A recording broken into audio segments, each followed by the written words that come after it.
Kaya naman pala ayaw umandar kagabi. Ito nangyari. Sunog.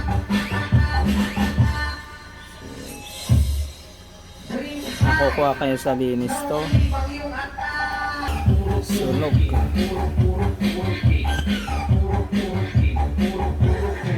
Yan.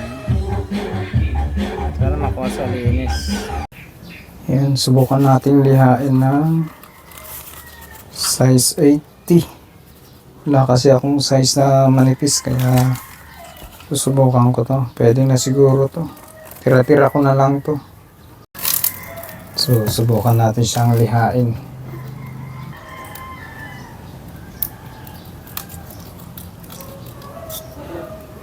Ayan, malinis-linis na siguro. Yan, naging gold na. Kanina kulay itim yan. Yan. Sana di na magloko. Try natin linisin ulit.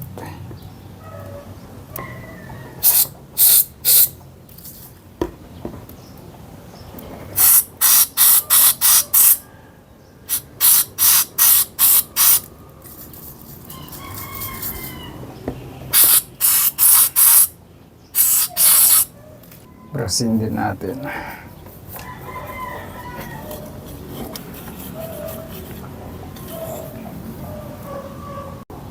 Nagtanong kasi ako kagabi kung magkano yung aabutin na to. Pag dudugtungin niya ito, papaltan na to. 1-2 daw.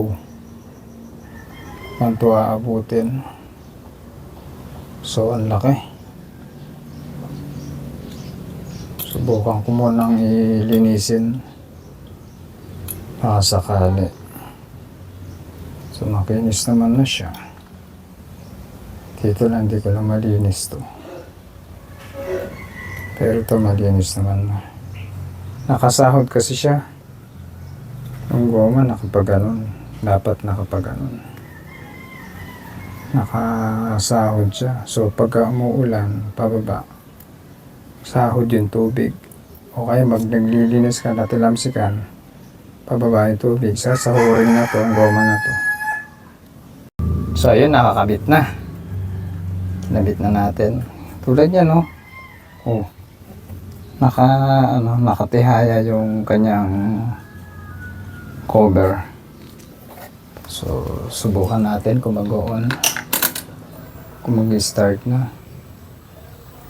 Ayan, check engine siya. Try natin. So, yun. Mandar.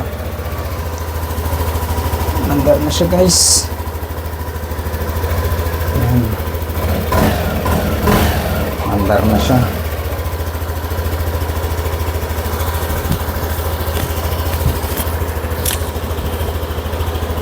And then, so check engine siya ngayon.